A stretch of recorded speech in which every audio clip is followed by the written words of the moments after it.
Yang ketiga, orang sholat itu adalah kudu berdiri. Orang sholat wajib berdiri. Cuma berdiri ini ada dua ketentuan sebagai rukun sholat. Jadi berdiri sebagai rukun sholat ada dua ketentuan. Yang pertama, manakala sholat itu yang dikerjakan adalah sholat wajib. Jadi berdiri sebagai rukun sholat catatannya dua. Jadi berdiri itu sebagai rukun sholat catatannya ada dua. Yang pertama, bila sholat yang dikerjakan itu adalah sholat wajib. Satu. Dua, bila mampu berdiri. Dua itu catatan.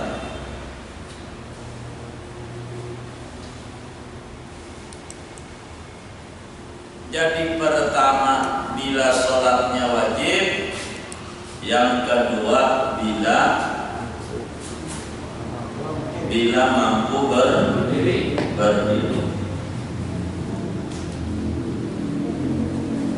Bagaimana yang disebut berdiri? Yang disebut berdiri itu minimal kayak orang minimal ruku. Itu berdiri lah. Jadi kayak kita mau ruku, cuman tangan ditaruh di lutut enggak nyampe, itu aja. Itu namanya berdiri. Waduh, ini gimana? Saya coba banget ini. Enggak apa ya? Ini harus terangin masalah. Nih begini. Minimal berdiri. Tuh kan ini namanya ruku. Tangannya tuh enggak nyampe. Tuh segini aja nih kita sah dirinya. Walaupun kita waras, apalagi kalau kita udah bongkok tua, kita nih waras nih begini. Jadi namanya disebut diri. Walaupun dirinya sambil nyender, kiblatnya sono. Tuh dirinya begini. Jadi juga sah sholatnya, tapi malas banget. Ini bagian lain ini masalah malas dan tidak. Yang penting sah dulu berdiri. Walaupun nyandarnya bukan sama tembok, sama orang. Yang kalau orangnya pergi, jadi yang penting berdiri.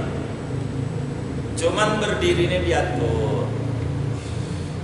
Berdiri ini diatur. Sejengkal kalau laki, kalau perempuan rapat.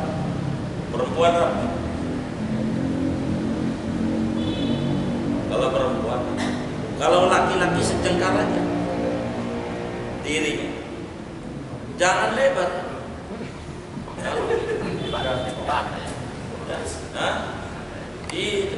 Ini repot.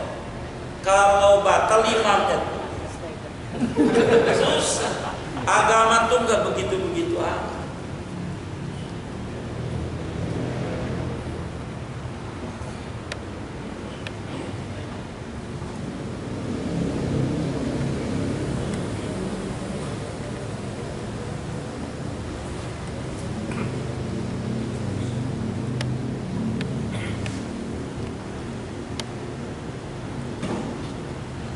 Jadi berdiri itu sejengkal saja, jangan lebar. Berdiri, jangan lebar. nampak ajaran Islam itu logis. Ajaran Islam itu selaras dengan naluri manusia. Sebab apa? Kalau kita berdiri ini laki disuruh rapat, ngeganjel. Jangan dicatat Pak, jangan. Kalau laki disuruh rapat, ngeganjel. Lah perempuan disuruh lenggak, sukain. Kalau lenggak, jadi Islam tuh sesuai naluri, enggak kayak gitu-gitu jangan renggak, secengkal renggak orang laki. Ini perbedaan pada waktu posisi diri, nanti banyak. Yang paling pokok, yang penting berdiri. Tapi ingat, berdiri ini sebagai rukun sholat. Catatannya tadi dua. Pertama, bila sholatnya adalah sholat wajib. Sholat wajib ini macam-macam. Baik itu fardu ain, kayak 5 waktu, itu sholat wajib. Maupun sholatnya fardu kifayah, kayak sholat jenazah, itu sholat wajib juga. Maka sholat jenazah tetap kudu berdiri karena sama-sama sholat wajib. Baik sholat wajibnya itu karena nadar. Kalau proyek Segor, calon wali kota yang saya pilih ini jadi, saya nadar mau sholat tahajud 2 rakaat. Ya tahajud 2 rakaat kan nadar. Jadi wali kotanya, maka sholatnya itu kudu karena menunaikan nadar itu kalau sudah hasil yang diniatin berarti sholat yang dikerjakan adalah sholat wajib. Itu nadar. Jadi kita yang penting nomor 1 sholatnya wajib aja. Mau fardu ain, mau fardu kifayah, mau sebabnya nadar, yang penting sholat wajib itu kudu diri. Bagaimana kalau bukan sholat wajib? Tuh, karena ini menjadi catatan. Kalau sholatnya tidak wajib, sholat sunnah, beda hukum. Yang tadinya wajib diri menjadi tidak wajib. Kalau sholat sunnah enggak wajib diri. Boleh aja orang sholat sunat sambil duduk boleh, sambil tiduran boleh, tapi miring ya, terlentang nggak boleh, nggak ada jalan. Ntar saya contohin biar kita paham agama. Jadi kalau sholat sunat, mau sunatnya itu apa kek? Yang sunnah disyariatkan berjamaah kayak tarawih, kayak id, tetap diri kagak wajib.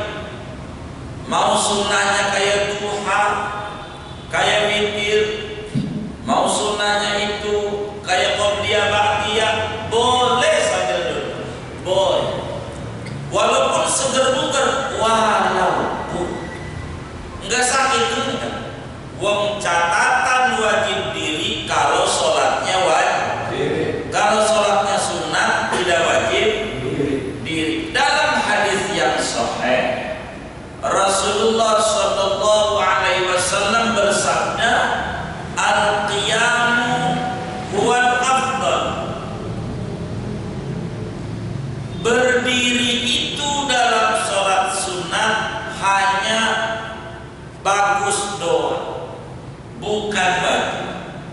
Cuma Nabi sampaikan, kata Nabi, man sholla qa'iman falahu nisfu, man sholla qa'idan falahu nisfu ajril qa'imi, wa man sholla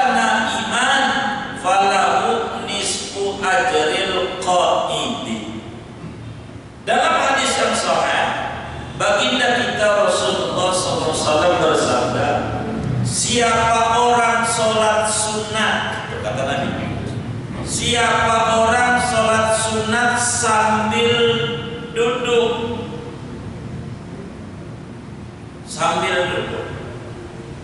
maka boleh saja, walaupun masih seger,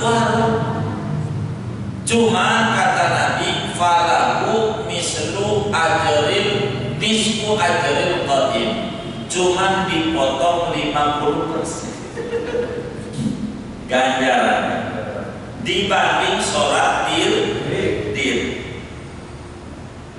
Kalau orang sholat sunat sambil duduk, seger buger enggak apa, cuma dipotong ganjarannya 50%.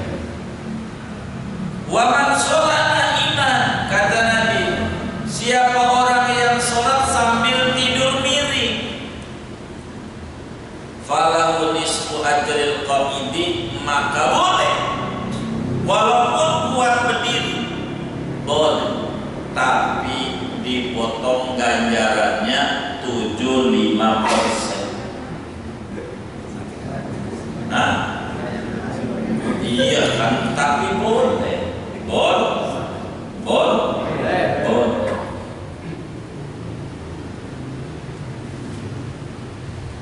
Gimana sholat sunat sambil duduk? Udah pernah belum? Udah. Hah? Belum aman ini. Sering orang ikut. Biar gitu enggak hilang ilmunya. Saya copot-copot ini abangnya, boleh ya? Iya, sebabnya biar jelas.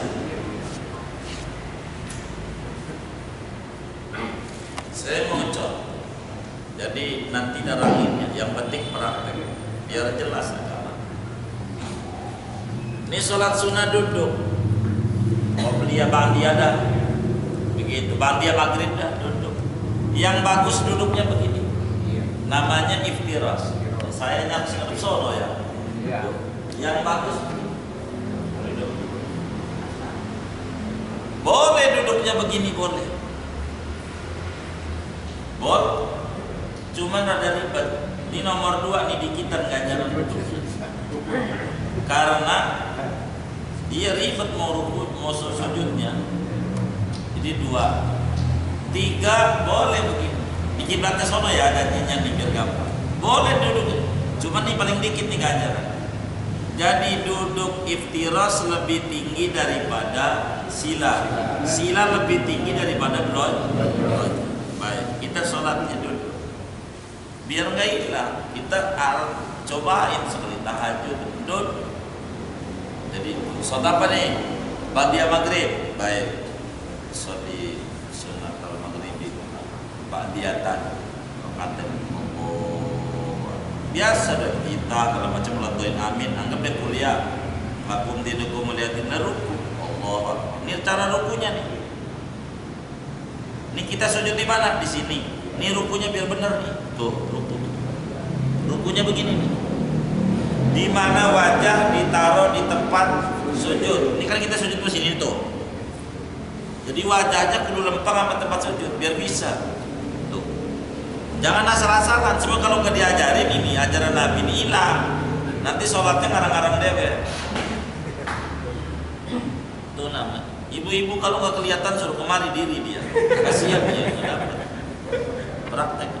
Tuh, namanya rukun. Subhanallah azim wa bihamdihi. Udah biasa 3 kali. Sami Allahu liman hamid. Baru sujud. Duduk lagi. Biasa nih, duduk sujud lagi. Allahu Akbar. Enggak, pertama biasa enggak ngangkat tangan. Latoin amin, ulhu, ruku, begitu lagi. Sami Allah liman hamidah, sujud, selesai sujud 2 kali, normal, sujud nih. Duduk nasut akhir biasa kakinya tuh kayak gitu. Sampailah assalamualaikum mas. Ini namanya sholat sambil duduk. Ini suatu saat kita nggak bisa diri biar bisa sujudnya sholatnya. Kalau nggak ngaji nggak bisa. Ini kan kita lagi sakit Itu kalau sholat kita sambil duduk. Boleh sambil miring. Tiduran nih. Nah, saya mau orangnya nggak puas ngajarin. Biar bisa. Terlentang nggak boleh. Ini miring nih. Tuh, boleh. Sholat nih. Saya bantah boleh sininya. Jadi usin ini kiblatnya sono nih ya. Begitu kita sholat tuh. Saya sholat sunnah, ba'da maghrib 2 rakaat. Subhanallah, Allahu Akbar. Biasa kalau tolin amin. Kemudian baca surat lakum dinukum dah umpamanya waliyadin baca selesai kuliah. Cuman ruku kudu duduk, nggak boleh rukunya. Ini biar bisa. Rukunya duduk.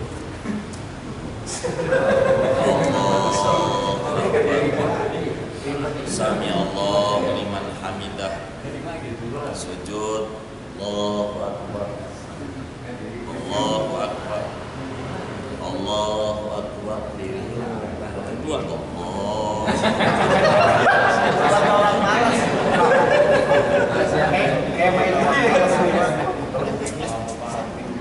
Boleh. Diajarkan oleh biar nggak hilang ajarannya. Kalau nggak belajar amalin biar pernah.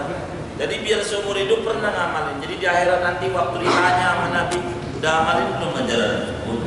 Sekali. Yang penting nggak hilang. Jadi enggak bakal dua orang nyeleneh banget. Enggak. Ada ajaran. Jadi kita enggak selagu-lagunya sholat. Itu dari rumah kuat nenteng bangku di masjid duduk tuh namanya ngara-ngara. Namanya ngara-ngara enggak pakai belajar. Yang kayak begitu. Kita jangan diajarkan oleh Allah. Tuh. Jadi kalau sholat tiduran, ruku sujudnya wajib duduk. Diri boleh diri. Ruku sujudnya diri dulu, nggak apa-apa. Tapi begitu. Kalau terlentang kan, karena dipotong 100%, sama aja nggak sholat. Kalau terlentang, maka kata Nabi, man sholla qa'idan, falahu nisfu ajril qa'id. Siapa orang sholat sunnah ambil duduk, padahal seger buger, makalah tuh orang dipotong ganjarannya separuh daripada diri. Tapi kalau tiduran miring dipotong separuhnya orang duduk, jadi 75% dari orang diri. Begitu. Kalau terlentang, nggak ada. Rasulnya nggak ngajar terlentang dan dia duduk nggak apa-apa. Walaupun jadi imam, ngimamin terawih sambil duduk boleh, cuma nama kurus pasti dipecah. Ini mana sih?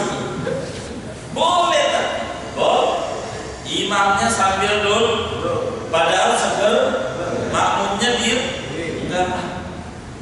Nah, tapi saya kalau ngimamin belum pernah sambil duduk belum. Tapi dicoba. Itu begitu.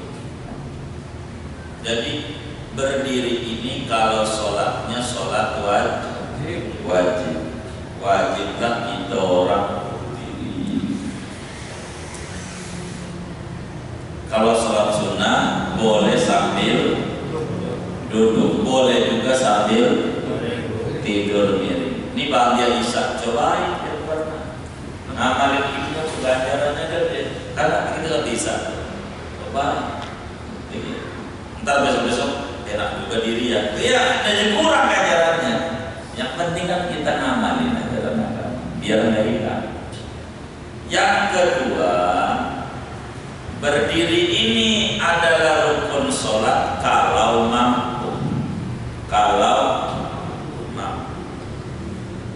Bagaimana kalau nggak mampu diri?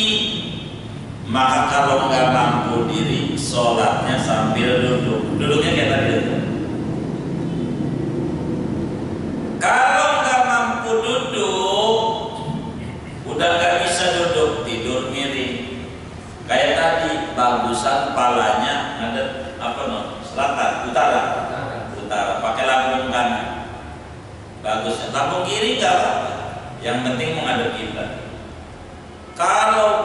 kemudian miring nggak bisa, udah payah badannya, maka terlentang. Palanya di timur, kakinya di barat. Tapi diganjel pakai bantal wajib palanya supaya ngadep kiblat dadanya. Jadi kayak begini tuh. Kan kayak saya tiduran lah. Jadi supaya ngadep, jangan sampai ngadep langit, tetap kudu ngadep tuh terlentang. Kalau nih terlentang nih nggak bisa pakai kepala, kan artinya badannya udah mati tuh orang, tapi kepala masih gerak, maka sholatnya pakai kepala. Ini ruku, ini sujud, ada turunan begitu. Nah, kalau bagaimana nih pala udah gak gerak, ini ulama beda madzhab nih. Kalau udah begini nih, kalau pala udah gak gerak, ulama beda madzhab. Boleh diamalin, silakan. Saya keluar dulu dari madzhab Syafi'i biar kita gampang. Dalam madzhab Imam Abu Hanifah dan madzhab Imam Malik, kalau orang udah gak gerak badan dan palanya, udah gak sholat gak apa-apa. Itu yang ICU biasanya. Gugur sholatnya. Dalam madhab Imam Abu Hanifah dan madhab Imam Malik, kalau orang udah gak gerak, badan gak gerak, kepala gak gerak, tapi mata masih kedap-kedip, mata kedip masih bisa. Kalau dalam madhab Abu Hanifah dan madhab Imam Malik itu sudah gak sholat. Karena komunikasi juga susah. Jadi udah gak sholat gak apa-apa mereka. Cuman bedanya antara Abu Hanifah dan Imam Malik, kalau Abu Hanifah, bagaimana kalau sembuh nih? Abu Hanifah gak usah kodok, Imam Malik kudu kodok. Kalau sembuh diulang berapa tuh sholat model begitu tuh. Kalau ternyata dia waras habis dari ICU-nya tuh ulang. Nah, kalau madzhab kita, bagaimana kalau orang palanya udah gak gerak, mata masih kedip? Wajib sholat pakai kedip. Pakai ngedip, mata aja tuh kedip-kedip. Ini takbir, ini ruku, hati kan. Ini isyaratnya masih gerak.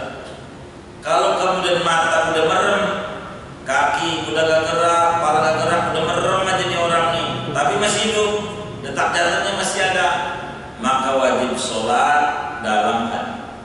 Madzhab Syafi'i lumayan hati-hati. Sebab rumus dalam madzhab Syafi'i, inna sholata la tasqutu anil mar'il muslim madama aqluhu thabitan. Sholat itu enggak gugur dari muslim, mau sakitnya parah kayak apa, selama masih ada pikirannya, akalnya masih ada, denyut jantungnya masih jalan, wajib dia sholat. Itu madzhab Syafi'i. Jadi madzhab Syafi'i masih terus, selama masih ada akalnya kita sholat. Nggak boleh lagi kita nggak sholat. Nggak boleh, wajib kita sholat. Semampu kita, wajib kita sholat. Karena ini yang pertama kali lah ditanya di akhirat. Sholat sampai parah begitu, sholat. Lagi perang aja sholat. Diatur bagaimana cara sholat dalam perang. Ntar kalau udah nerangin pada bagian ini. Ini berdiri. Dari mana dalilnya bahwa sholat wajib itu kudu diri, catatannya mampu. Ada hadis riwayat Imam Bukhari. Moga kita punya rezeki luas, kita ziarah ke Uzbekistan. Makamnya di Uzbekistan yang bukan yang Bukhari dong, yang Turmuti. Bahkan jadi nama provinsi Turmuti di Uzbek. Uzbek ini dulu Uni Soviet dulunya. Jadi kan Uni Soviet pecah menjadi negara-negara kecil, bersyukur jadi banyak negara-negara Islam ya. Begitu. Jadi di Uzbekistan ini, kalau Uzbekistan murah intinya, dan pesawatnya dari Indonesia langsung Uzbek, nggak pakai transit. Ada begitu. Di sana ada Imam Bukhari. Imam Bukhari namanya di Bukhara.